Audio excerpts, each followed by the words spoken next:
After a fairly lengthy break for the Blood Omen Alpha, we're back with the Arcane Tomes to illuminate some Legacy of Kain lore. And this time, we'll be looking at the character of Ariel. Ariel remembers what others have forgotten. Ariel is one of the most notable side characters in the series, appearing in 4 of the games and acting as a notable guide in 2 of those. She has a strong influence on the protagonists of the story, and her unique appearance and tragic backstory give us a window to explore the dying world of Nosgoth.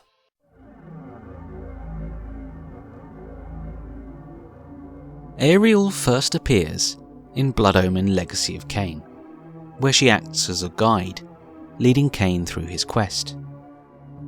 After being directed to the Pillars and meeting the ghost of Ariel there, Kain can return to the Pillars, and Ariel will offer cryptic hints as to the next destination, often involving the fortress of one of her former colleagues in the Circle. At the end of the game, it's Ariel that silently offers Kain the choice of endings. If the good ending is chosen, she gives a eulogy about Kain.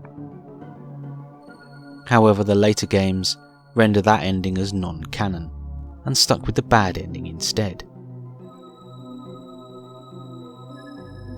Ariel returned in a similar role for Legacy of Kain Soul Reaver, set thousands of years later.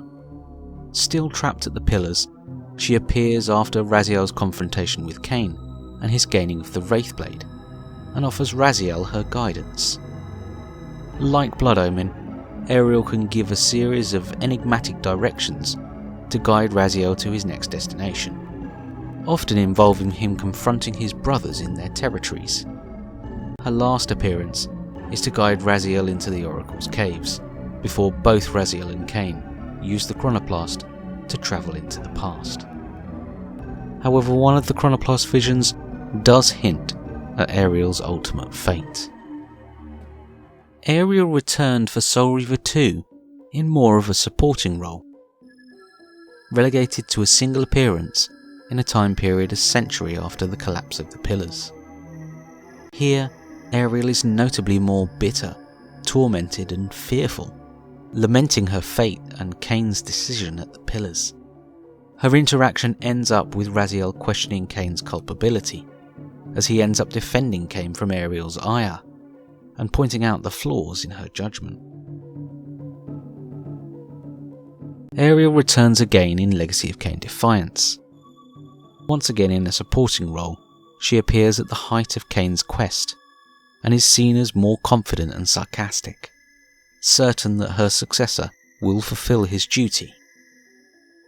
Her role here demonstrates some knowledge of the ancient prophecies and the role of the Hilden champion, and her belief that they will fail.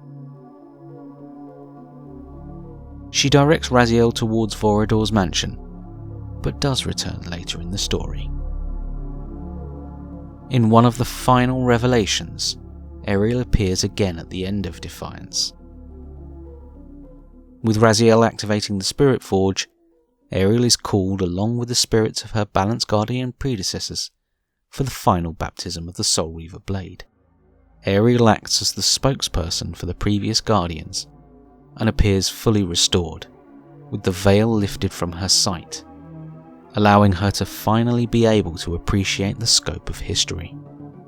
She peacefully accepts Raziel's hand and is absorbed into the Wraithblade, rendering it pure by spirit and allowing it to gain the power to purify the Balance Guardian.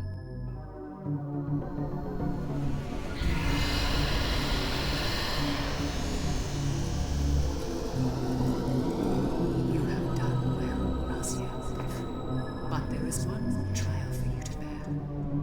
You must unite what has been set asunder. Only then will the Scion of Balance be armed for his true endeavor. Only then. Kain refused the sacrifice. Due to the way the games jump around in time, Ariel's timeline can be difficult to fit together, with her last appearance in particular being the subject of some debate.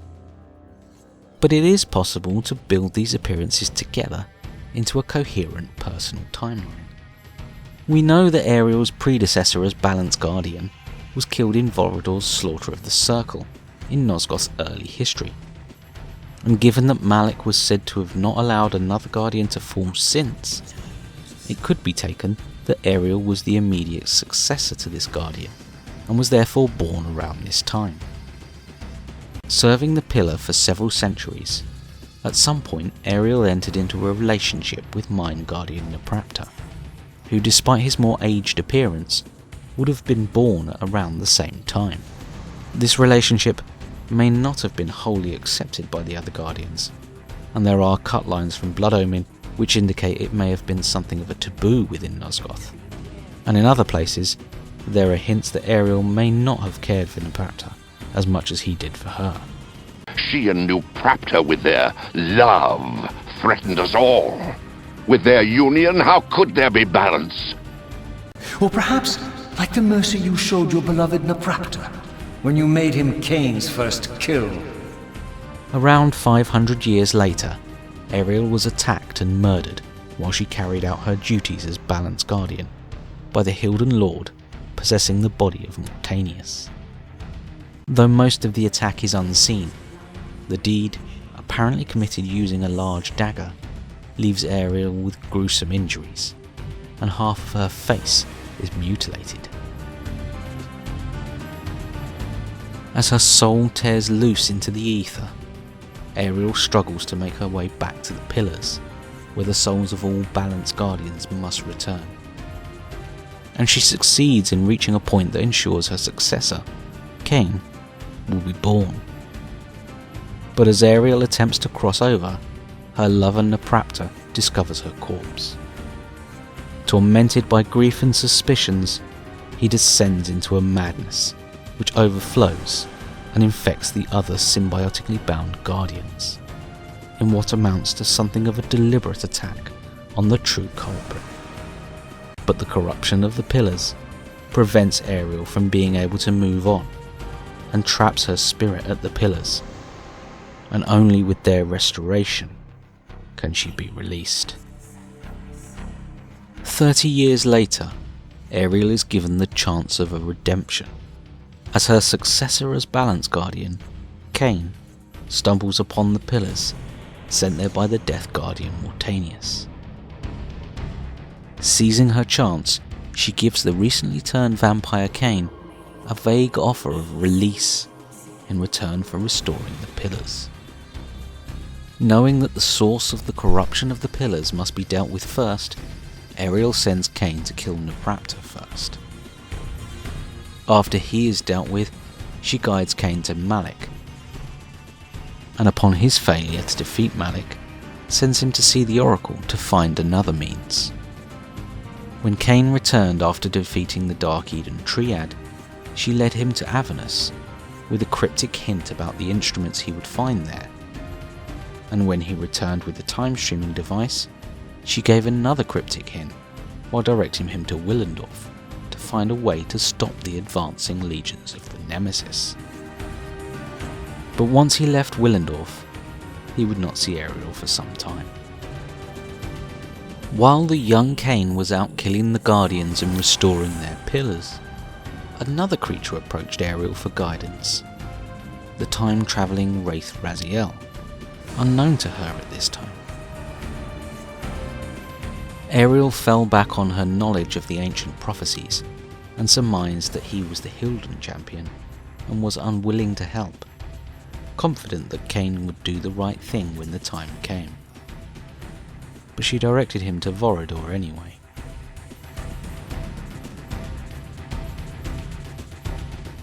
After a time-travelling jaunt of his own, the young Kain returned to the Pillars of Nosgoth and confronted Mortanius and the dark entity within, defeating both to leave the last pillar to be restored, the Pillar of Balance. It was then that Ariel revealed the truth. Kain was her successor as Balance Guardian, doomed to corruption from birth. His only release was death, and his death would restore the Pillars. But with Mobius's manipulations, it would also end the vampire race. She offered him a choice: to restore or destroy the land. Kain chose to rule the land in its damnation, causing the collapse of the pillars, and consciously keeping Ariel trapped to watch the world decay.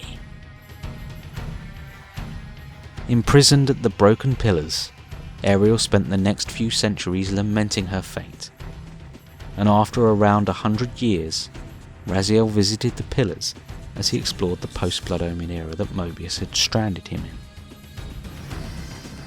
At this time, Ariel was still bitterly lamenting her fate, and she and Raziel debated Kain's guilt and responsibility for her present dilemma, and whether he actually had a choice in the matter. Ariel was much more upset by Raziel's presence and his arguments than previously, and tried to escape to the spectral realm. But this was unsuccessful against a spectral dwelling wraith. And after some further accusations, Raziel wearily relented, before warning her that her purgatory would last much longer. As Raziel predicted, Ariel would indeed be trapped at the pillars for millennia more, silently watching the rise of Kain's empire and the building of the sanctuary of the clans around the pillars.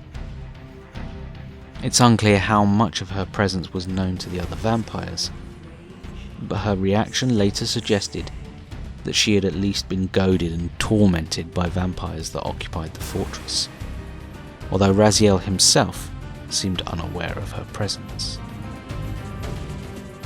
When the vampire Raziel was executed and returned as a wraith millennia after the collapse of the pillars, he came to the sanctuary of the clans and confronted Kain, being quickly defeated by his former master.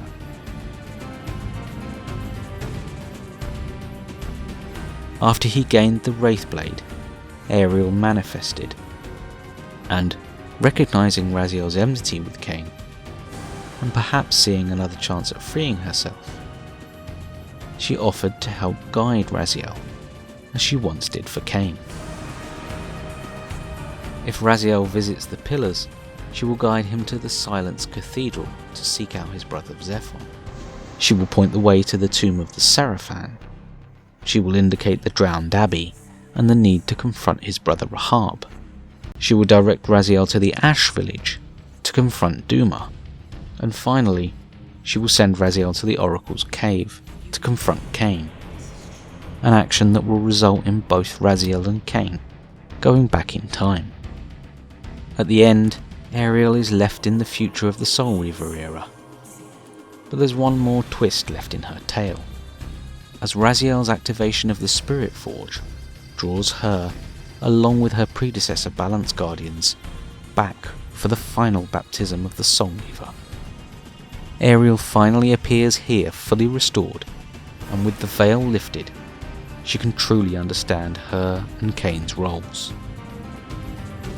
She willingly sacrifices herself to become part of the Spirit Reaver Blade, and soon after, she and the others will be dispersed into Kain to cure him of his corruption, fittingly meaning that Ariel is freed, and in the act is able to cleanse the pillars completely.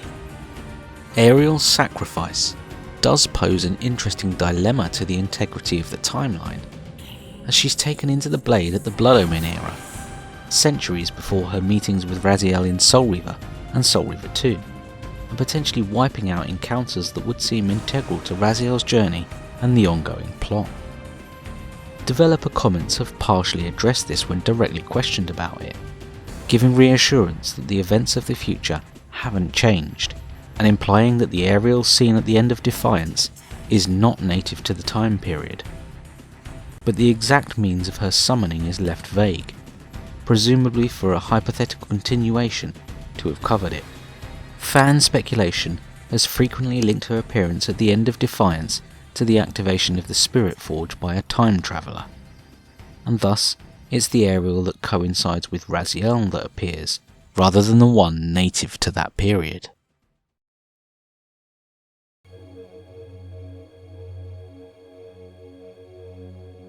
A number of Ariel's lines were cut from Blood Omen. Some are alternate takes or slight reframing of existing lines, while others relate to cut material, or more fully explain the events of the game. They include these alternate explanations of the pillars, which were explained by Kain in the retail version. The Circle of Nine draw their powers from the pillars of Nosgoth. The decay of the pillars is the result of the deterioration of their minds.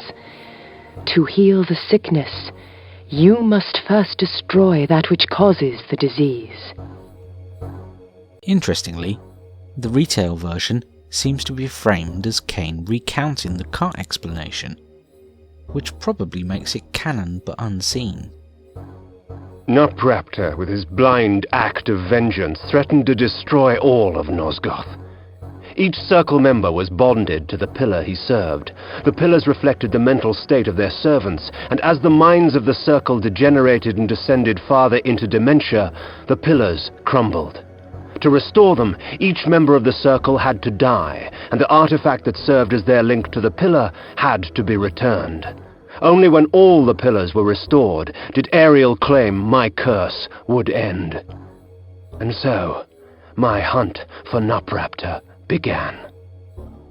Other interesting dialogues include Kain apparently being blocked from entry to Avernus until he had seen Ariel. The hell that raged on within the walls of Avernus had barred me entry. Fire and catastrophe were the city's guards. Perhaps Ariel had the key to those gates. Which matches up with the closed door in the Blood Omen Alpha, and more references to him returning to Ariel for hints. And so I left with the knowledge that Malek could be defeated, and with an ally. The only question was, with the bastion empty and vacant, where was Malek? I would again return to Ariel for an answer. One version of the ending dialogue has no mention of an appearance by the Dark Entity, and instead Mortanius is fully in control of his actions, and outright blames the union of Ariel and Narprapta as one of his motivations for destroying the Circle. No, Anacroth, I am its savior. The Circle was damned before my deeds. At the onset I blamed Ariel. She was the balance of the Circle. She and Narprapta with their love threatened us all. With their union, how could there be balance? Yes, I killed her. But Narprapta's vengeance, for me, 'twas both blessing and curse. His pain split my soul in two. Part of me shared his anguish, a grief so fierce it would destroy the world. And yet the other found revelation.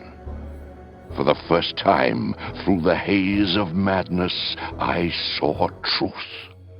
The problem did not lie in one of us, it lay in us all. We are relics, old friend, remnants of an era long gone, seeking to play gods in a world that no longer needs us. Our death shall resurrect the world. Another cut line from the ending has Ariel clearly explaining the ending dilemma. Again, something that was recounted by Kain as a retelling in the retail version. Yes, Kain, the necromancer spoke truth. For Nosgoth to be restored, one more must die. You are the balance, Kain. Make your choice.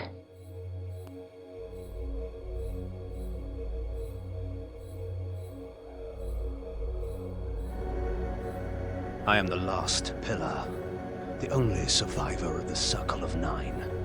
At my whim, the world will be healed or damned. At my whim. The scripts of Blood Omen make reference to other lines that were intended to be included, but were either not recorded or otherwise didn't make it into any of the known versions of the game. One such line has Ariel warning Kain of the approach of the legions of the Nemesis, telling him they've already conquered Stauberg, and a hitherto unknown town called Weirstein. The placement of this town is unclear, but it appears to have been cut during development. And in the retail game, Ariel only refers to many cities that have been lost, even though, according to the map area we know, Stauberg is the only one. The legions of the Nemesis are on the march from the north, crushing all in their path. 'Twas not too long ago that the Nemesis was known as William the Just, a caring and gentle benefactor of the land. But as his army grew in strength and he himself grew in power, the veil of tyranny fell, and one kingdom was not enough. So many cities, so many dead. Willendorf will be sure to follow. The Nemesis must be stopped, or all shall be lost. Creator Dennis Dyack ultimately confirmed that Weirstein was supposed to have been placed in the north of the map area, but it doesn't appear on any of the known maps of Nosgoth. A different script excerpt has Ariel warning Kain about Mobius.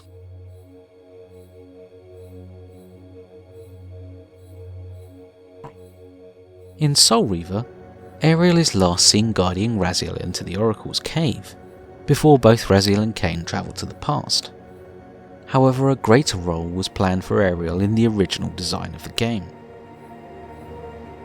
As originally planned, at some point after Raziel's second confrontation with Kain, Ariel would appear, notably away from the pillars, to offer herself to aid Raziel further. With the Wraithblade not damaging Kain, Ariel revealed that only once empowered with her spirit could the Wraithblade destroy Kain. Striking and taking her into the blade, Raziel would gain the amplified Reaver enhancement, with which he could confront Kain for the final time in his mountain retreat. Kain's final defeat would allow Raziel to gain the final form of the amplified Reaver, that he could use to ascend the summit of the silenced cathedral and use his pipes to wipe out Nosgoth's vampire population. Elements of the original ending did make it into the final game, with some voice files still present, including earlier takes where Ariel was much more hysterical and deranged. Then we share a common foe, Raziel. Return here when you have need. Ariel remembers what others have forgotten. Kain refused the sacrifice. The pillar of balance, corrupted to its core, stands as a monument to his blind ambition.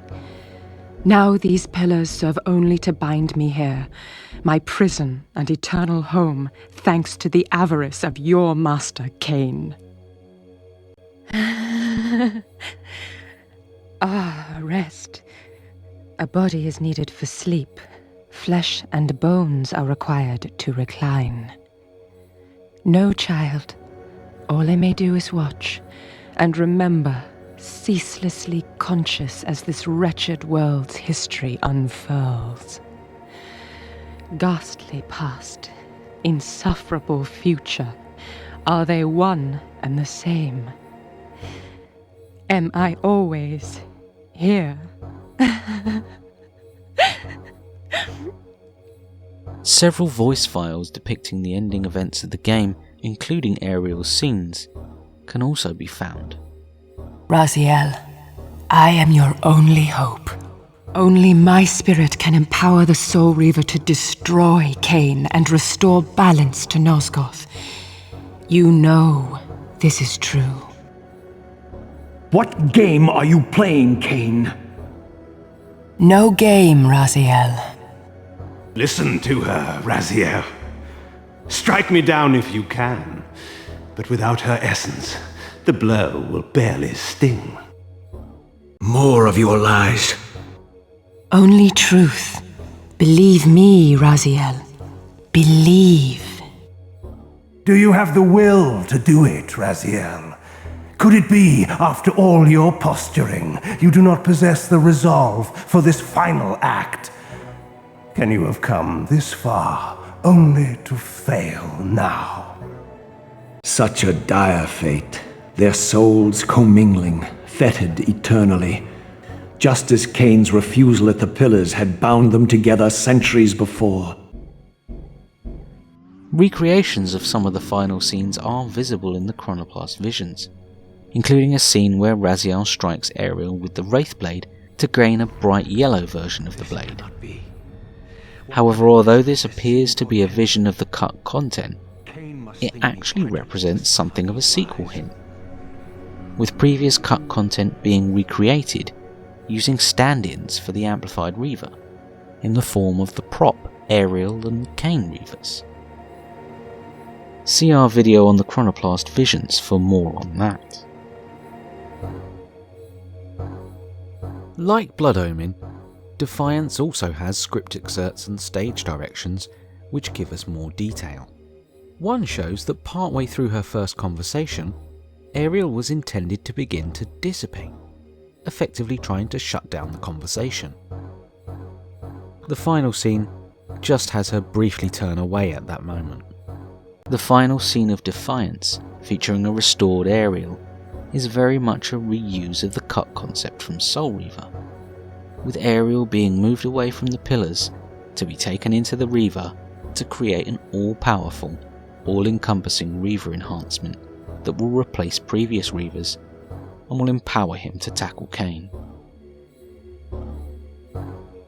The Spirit Reaver of Defiance stands in as a successor to the amplified Ariel Reaver variant, but this is distinct from the Spirit Reaver concept of Soul Reaver 1, which is a more basic elemental variant. Interestingly, the texture for the Spirit Reaver is made up of a number of face designs, hinted to be those of Ariel's predecessors as Balance Guardian. The original scripts were much more explicit with this idea, saying that when Ariel appeared in the restoration scene, she would visibly be joined by other spirits, those of her predecessors, which would unite with her to create the Spirit Reaver. Again, this was not reflected in the final product, and part of the reason may be that Kain's explicit absence from the scene would have telegraphed his survival. Artwork by environment artist Isabel LeMay shows a cut section of Defiance at the Pillars of Nosgoth, apparently set shortly after their collapse. The context and content of this level is unknown, and it's unclear what story developments would have been included. However, given the location, the presence of Ariel in the scene is a possibility. Concept art by ritual entertainment artist Richard Gray presents a half-mutilated female figure among those for the cancelled title Dark Prophecy, perhaps suggesting that they had considered a role for Ariel in the title. However, she's wounded on the wrong side of her face. Ultimately, discussion with other developers regarding Dark Prophecy would reveal they didn't have many concrete story ideas at the time.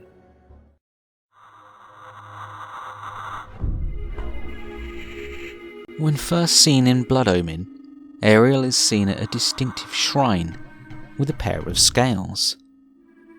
This area, apparently relating to the balance pillar, is not seen further in the game, and its positioning was unclear.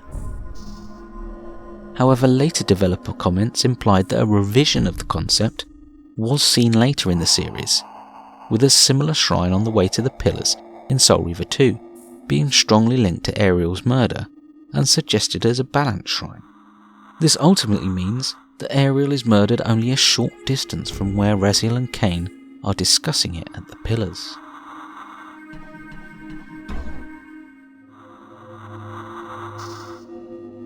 As a Balance Guardian, Ariel doesn't have a physical pillar token. As explained by the developers, the token of a Balance Guardian is their very soul. This further hints that Ariel's physical proximity to the Pillars at the time of her death may have contributed to the birth of her successor. The exact duties of the Balance Guardian are not elaborated upon, but unlike the other roles, it does not seem to have a discrete power or sphere of influence, with the role being described as a regulatory one, maintaining the balance between the other pillars. It's unclear if Ariel had her own powers or not, but she is described as a powerful sorceress. NPC dialogue throughout the series occasionally mentions Ariel and her story. Naprapta's catatonic serving girl recounts her lord's experience mentioning Ariel by name. She spoke of her lord, Naprapta, driven to insanity by the brutal slaying of his beloved Ariel. She spoke of his self-mutilation, sewing his eyes and lips shut to deny the outside world. Fueled by despair and hopelessness, he turned his magic on the circle, infecting their minds with his madness. Naprapta cared for nothing now, save his pathetic self-pity. Later on in Defiance, a vampire hunter mentions the pillars being haunted by a ghost, a clue which helps Raziel to pinpoint the area he now occupies. She says she won't go near the place. I tell you, the pillars are haunted. Haunted? I heard a woman's voice talking and moaning, and there was no one there. How many vampires have you killed? And you can't face down one ghost? And Ariel herself mentions in Soul Reaver that she's taunted by Kain's vampires in his empire. Another of Kain's creatures come to taunt this bound spectre. Strangely, none of the Blood Omen NPCs mention the haunted pillars in disguise dialogue. Assuming that Ariel's history hadn't been erased as hinted by the developers, then question marks remain over Ariel's mental state and her recollections of her own history.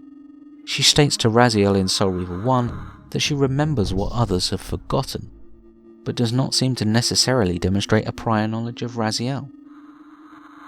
By this stage, she could be anywhere between 2.5 and 3 millennia old, and her previous experiences with Raziel may well be barely remembered, half forgotten, not mentioned, or deliberately hidden from Raziel. For Raziel, the encounters in Soul Reaver 1, Soul Reaver 2 and Defiance could happen in the space of a few days or weeks. But from Ariel's perspective, the encounters are brief, and with centuries of time between them. On top of this, it's repeatedly stated that Ariel's experience of her imprisonment, and not even given any time to sleep, is an agonizing torment that could well affect her mental state and her recollections of Raziel.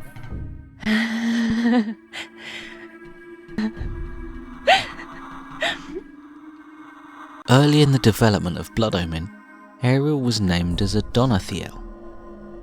This was apparently one of the character names that was changed to avoid the names being used being overly flavorful.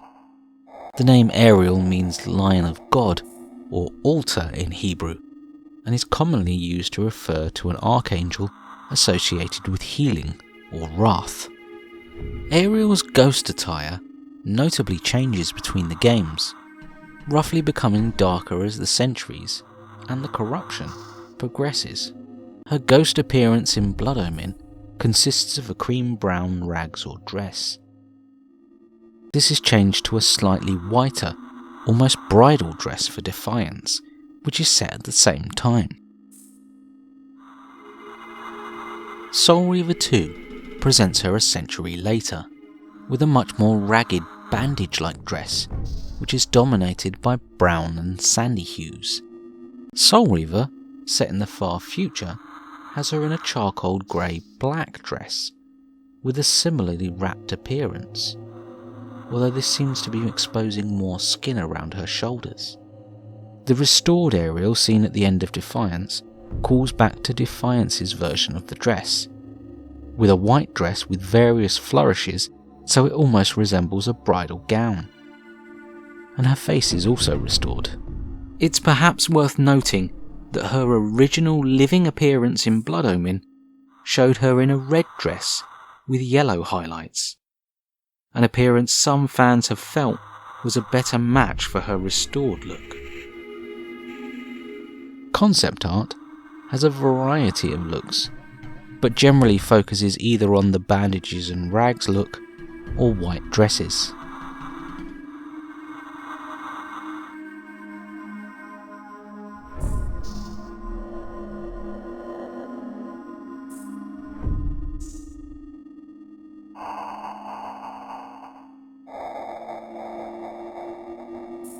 Ariel's injury is also the subject of some interest, because she's never actually shown without it until her restoration at the end of Defiance. Her murder is shown from behind.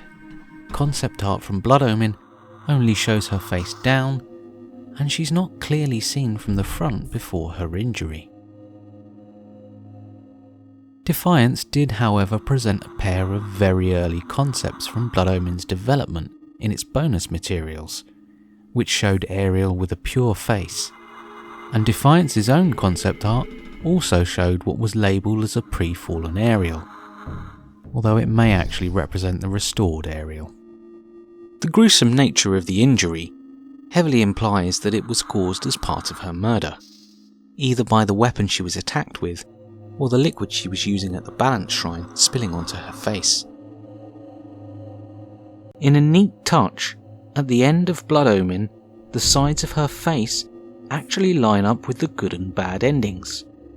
So when Ariel presents the ending cards, she turns to the right to indicate the good ending card, displaying her pure, uninjured face, and when she indicates the bad ending card, she turns to the left, showing the mutilated side.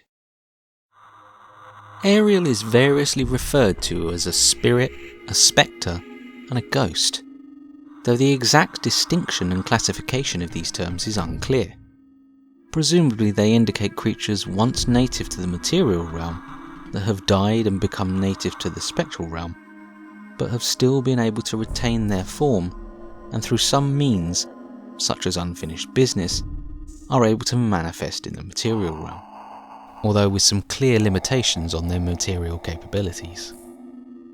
Although the most famous of these creatures, Ariel is far from the only specimen, and ghosts were regularly seen in Blood Omen. Most were of those recently killed, the so-called ghost state, where enemies that had been killed previously would respawn in a semi-transparent form that bled blue blood.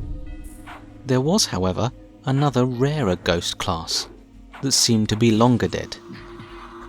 This class was somewhat similar to Ariel's appearance, consisting of a female form that appeared to float and attacked by lunging at the player. These enemies were permanently in the ghost state, with no living equivalent. Other known ghosts include those of Mobius. He appeared as a spectre to Raziel in the post-Blood Omen era in Soul Reaver 2, around a century after his death, where he appeared in a semi-transparent form to persuade Raziel of Kain's culpability for the collapse of the pillars. Raziel's distrust of that spectre was later revealed by developers to have been justified, as this was explicitly said to be a time-travelling Mobius seeking to deceive Raziel in behind-the-scenes information. However, the real spectre of Mobius would later appear in Defiance, after he was resurrected by the Elder God and killed again by Kain, with his spirit arriving in the spectral realm in front of Raziel. The form of this spirit was notably similar to that of the previous illusion. There are also numerous dead and undead creatures that can reanimate or otherwise have access to the material realm, but few of these are as easily associated with the ghost concept.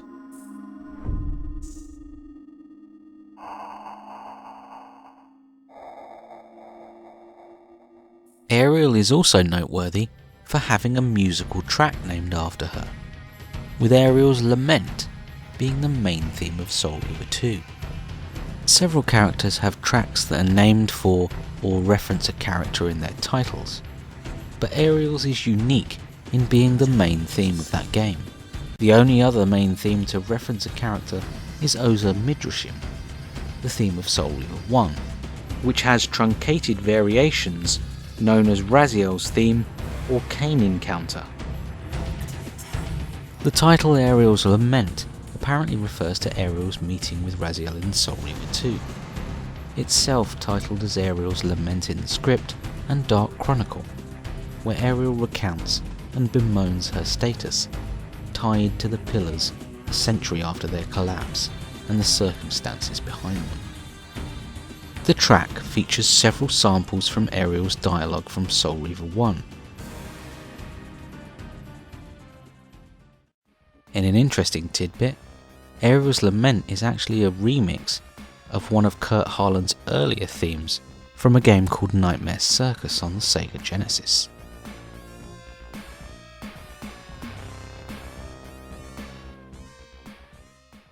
Ariel's Lament is not the first track to pull this trick either. A similar lament can be heard in the Blood Omen soundtrack, in the theme known variously as Song 4 or Naprapta's theme, which includes a lament for Naprapta, voiced by Ariel. You are lost beyond all hope. You cannot see my plight, for you have so shut your eyes. What will become of our love? I see only damnation. In all of her appearances, Ariel has been played by voice actress Anna Gunn, who also played Dejul and Azimuth. These days, she's perhaps best known as Skylar White from the series Breaking Bad.